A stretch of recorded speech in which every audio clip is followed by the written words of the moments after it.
Now, your Storm Tracker 13 forecast first, sponsored by George Sink Injury Lawyers.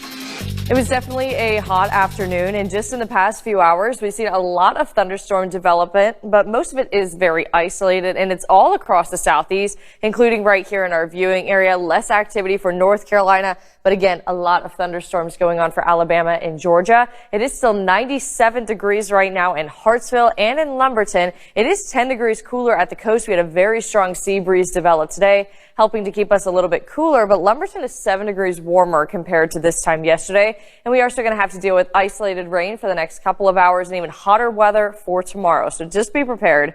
By 9 p.m., 83 at the beach and 84 for inland. Coming up on News 13 at 6, North Carolina leaders take a stand against human trafficking with a new bill aimed at combating the widespread issue. Plus, reforms are on the way for how judges are selected in South Carolina after months of back and forth negotiations. Coverage you can count on at 6 starts now. Good Saturday evening, and thank you for joining us for News 13 at 6. I'm Adriana Cotero.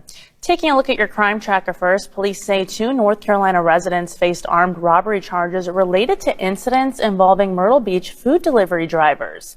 Myrtle Beach police responded to 2 separate armed robberies near Spivey Park on June 14th and June 26th. No injuries were reported. 22-year-old Cameron Reed Baker faces a slew of charges, including armed robbery, possession of a weapon during a violent crime, and first-degree assault. 25-year-old Jasmine Elaine Corbin is charged with armed robbery and shoplifting. For more details, go to WBTW.com.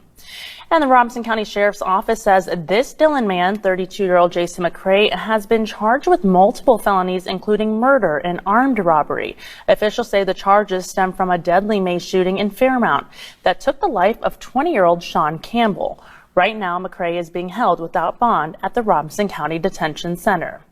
And staying on your crime tracker, Horry County police say 2 people were taken to the hospital with injuries after an early morning shooting in Longs.